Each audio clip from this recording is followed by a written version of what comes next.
Morning, everyone. Welcome to Guide to Success. Today's topic is Agnipath scheme. ठीक है जी. आज हम किस टॉपिक के बारे में बात करने वाले हैं? Agnipath scheme. My name is Mohini Chaudhary. नाम मोहिनी चौधरी है. ये वो सोर्स है जिसके थ्रू हम पढ़ने वाले हैं. क्या है ये सोर्स? जी, ये जो सोर्स है वो है हिंदू का आर्टिकल. द हिंदू न्यूज़पेपर है, उसका आर्टिकल है. डेट आप यहाँ देख सकते हैं, 14 जून इस पे डेट लगी हुई है. ठीक है. क्योंकि सोर्स जो होगा वो ऑथेंटिक होना चाहिए. जिस सोर्स से आप पढ़ रहे हैं वो एक रेलेवेंट सोर्स होना चाहिए. ठीक है. तो आज का जो वीडियो है, इसका जो सोर्स है, इसकी जो इंफॉर्मेशन है इसके अंदर, वो इस पर्टिकुलर आर्टिकल से मैंने ली है. ठीक है. आप देख लें एक बार आर्टिकल तरीके से. ठीक है. Let's start. अब वीडियो स्टार्ट करते हैं. सेंट्रल गवर्नमेंट ने एक स्कीम लॉन्च की है. स्कीम का नाम है अग्निपथ. ठीक है. अब ये अग्निपथ स्कीम है क्या और क्यों लॉन्च की है, ये इस टॉपिक वीडियो का जो है वो मोटिव है. यहाँ पढ़ते हैं. Defence minister Rajnath Singh on Tuesday announce Agnipath scheme approved by union cabinet. ठीक है.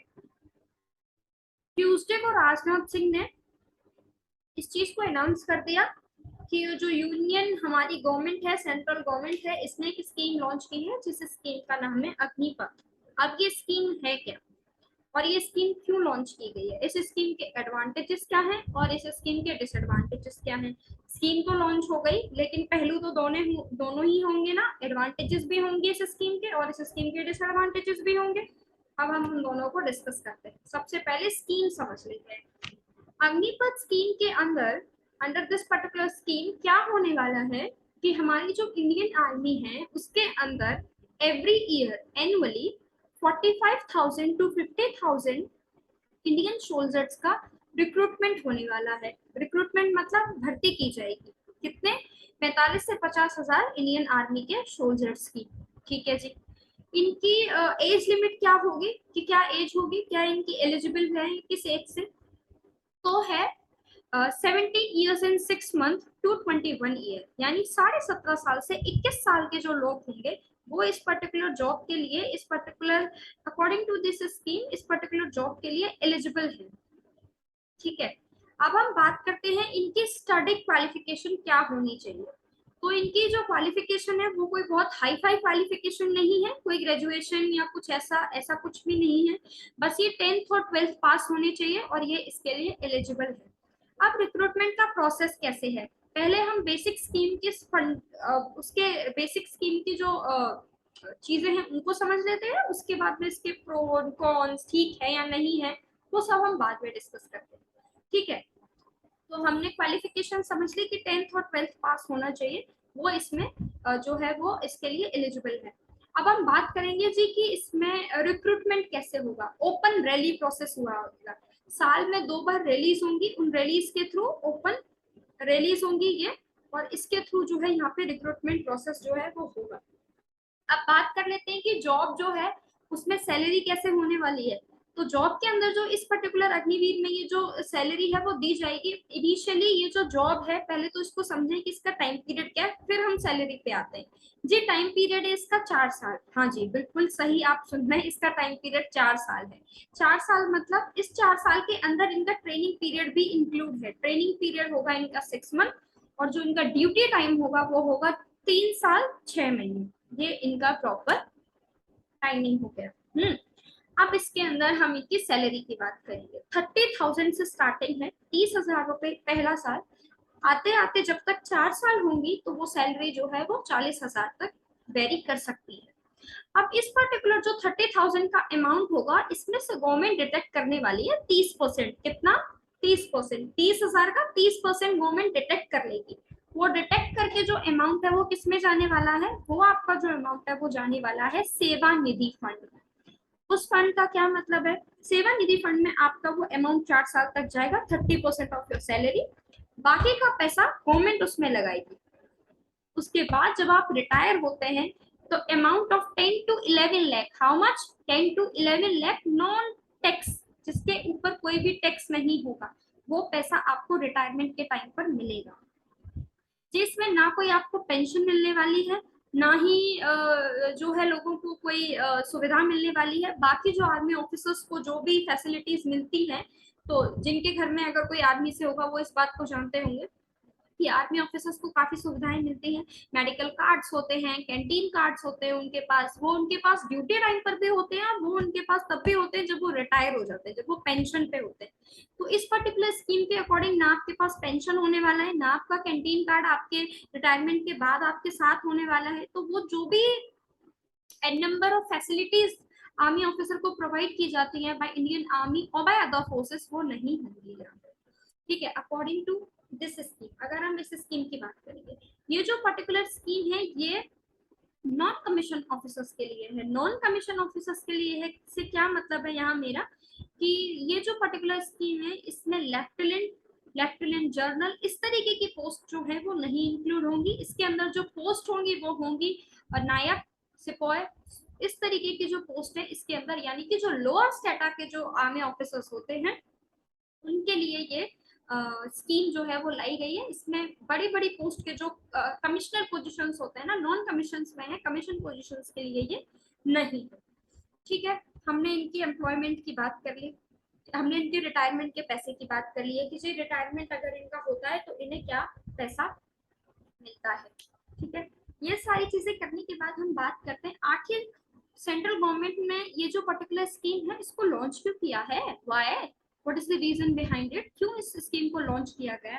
According to the central government, government employment generate करना चाहती है।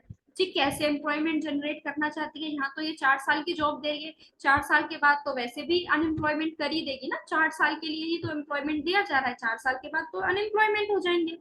ठीक है, तो हम कैसे इस चीज को एक्सेप्ट करें कि ये एक एम्प्लॉयमेंट देने की कोशिश की जा रही है। तो ये एक कंट्रोवर्शियल पॉइंट है जिसपे सबके अपने डिफरेंट पॉइंट हो सकते हैं कि क्या ये एम्प्लॉयमेंट जनरेट किया जा रहा है या ये एम्प्लॉयमेंट नहीं जनरेट किया जा रहा है। तो it's up to the person कि आप उससे क्या कंक्लूजन निकालते हो। As far as the fact is concern, I will explain you in this video. Okay, तो ये एम्प्लॉयमेंट जनरेशन करने का एक तरीका है कि इसके थ्रू हम एम्प्लॉयमेंट जनरेट कर रहे हैं। अब गवर्नमेंट के भी कुछ पॉइंट ऑफ व्यूज हैं जिसके अकॉर्डिंग गवर्नमेंट अपनी स्कीम को जस्टिफाई करने की कोशिश कर रही है या जस्टिफाई कर भी रही है। ठीक है, तो वो क्या पॉइंट ऑफ व्यू है जिनके अकॉर्डिंग गवर्नमेंट अपनी स्कीम को जस्टिफाई कर रही है। सबसे पहले समझते हैं जी एवरेज एज का फंडा। What is this average age फंडा। गवर्नमेंट का कहना है कि एट प्रेजेंट अगर हम बात करें तो जो average of the army is 32। What is the meaning of average age of the army is 32। क्या मतलब बन रहा है इस बात का कि एवरेज एज जो है वो 32 है। अगर मैं एक नॉर्मल सर्वे इस वक्त आर्मी के अंदर कराऊं तो उसके अंदर 32 साल एक उम्र है जो अप्रोक्स वहां की एक एवरेज उम्र है। इसका मतलब इससे ये कहना है गवर्नमेंट का कि जो हमारी आर्मी है वो इतनी यंग नहीं है।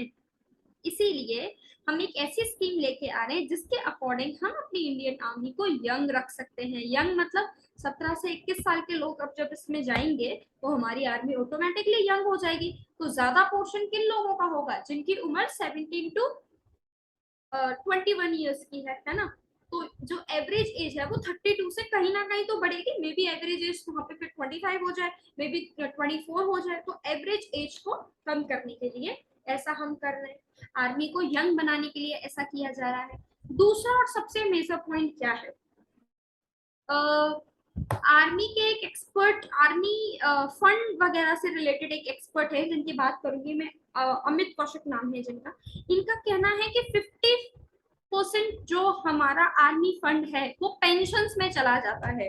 अग्निवीर जो स्कीम है इसके अकॉर्डिंग हम जो भी 4 साल बाद रिटायर्ड होने वाले हैं उनको हम पेंशन नहीं देने वाले। अब इस चीज को आप थोड़ा ध्यान से समझें। अगर अग्निवीर स्कीम में आज 100% लोग यानी कि किन्हीं 100 लोगों की भर्ती हो रही है, यानी कि 100 लोगों का रिक्रूटमेंट हुआ, तो अकॉर्डिंग टू दिस स्कीम 25 जो लोग होंगे ना उनको रिटायरमेंट करना होगा, रिटायरमेंट लेना होगा 4 साल के बाद। लेना क्या होगा, गवर्नमेंट आर्मी उन्हें रिटायर करेगी। 25 को 45 वो 75% लोगों को सॉरी रिटायरमेंट मिल जाएगा। लेकिन जो 25% लोग होंगे उन्हें उनका कार्डर मिल जाएगा। कार्डर इन द सेंस कि उनकी जो ड्यूटी है वो फर्दर 15 साल के लिए प्रॉपर हो जाएगी जैसे सब लोगों की होती है। यानी कि अगर 100 लोगों का सिलेक्शन हो रहा है तो 75 लोग ऐसे होंगे जो उससे रिटायर हो जाएंगे 4 साल में, और 25 25% लोग ऐसे होंगे जो आर्मी में आगे अपनी जॉब को फर्दर, उनकी जो जॉब होगी वो परमानेंट जॉब हो जाएगी। ठीक है, ये एक है। लेकिन जो 25% लोग रिटायर होने वाले हैं उनको कोई भी पेंशन यहाँ पे नहीं दी जा रही है गवर्नमेंट की तरफ से। तो क्या हो रहा है कि पेंशन का जो प्रेशर है गवर्नमेंट के ऊपर से, जो मिलिट्री फंड्स पे पेंशन का प्रेशर है वो कम होने वाला है।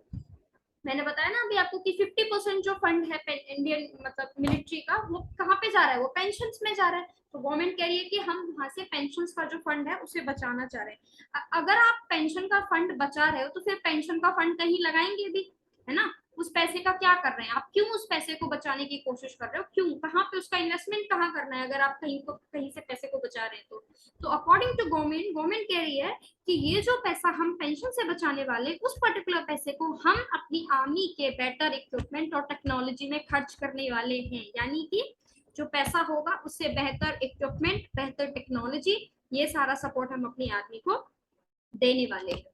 ठीक है, ये गवर्नमेंट के कुछ पॉइंट ऑफ व्यू है। पहला एज से, फिर टेक्नोलॉजी से, फिर पेंशन से कि पेंशन का जो प्रेशर बढ़ रहा है उसको हमें रिड्यूस करना है।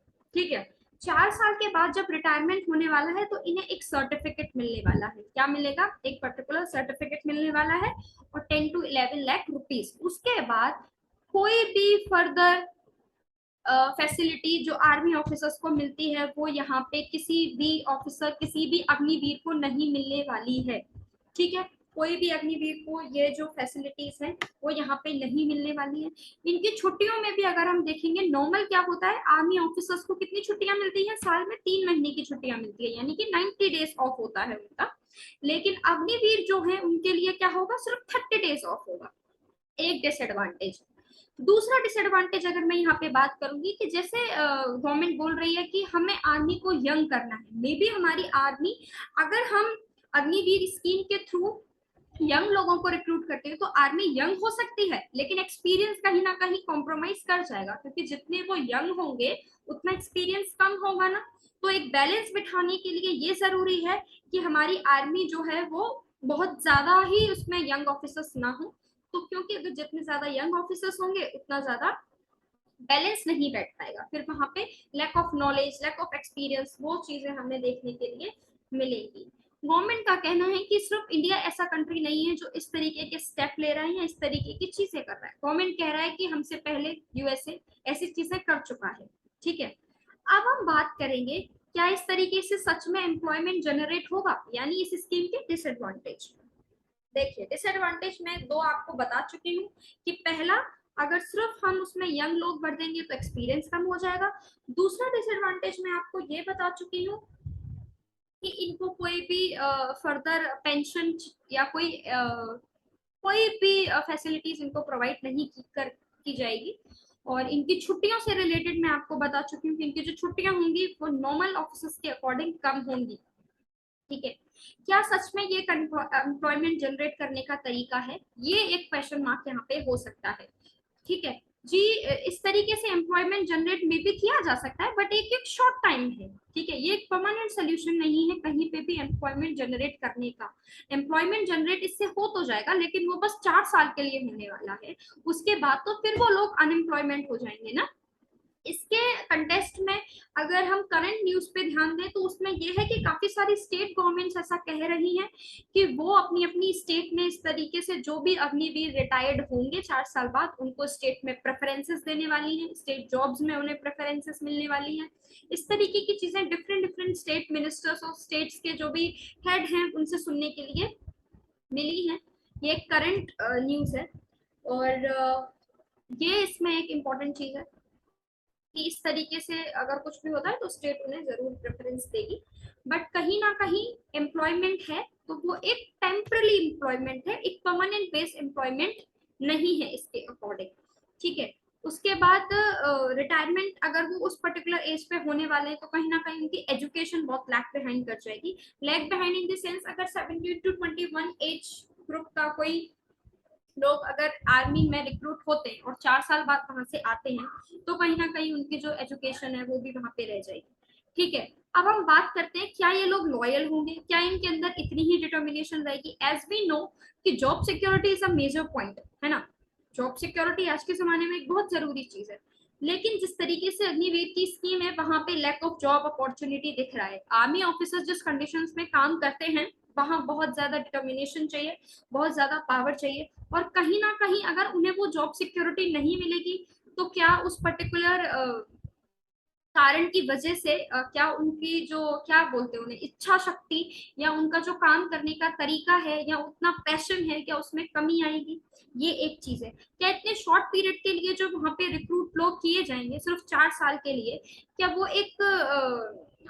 वो एक कॉम्पैक्ट सिचुएशन उनके मतलब लड़ने के लिए या बैटल फील्ड पे उन लोगों को अपॉइंट किया जाएगा, या फिर वो एक नॉर्मल पोस्ट के लिए होंगे? क्योंकि आर्मी में सिर्फ बैटल फील्ड तो नहीं होते, ऐसा तो नहीं है ना कि सबके सब लड़ेंगे, बाकी के भी तो कुछ काम होते हैं।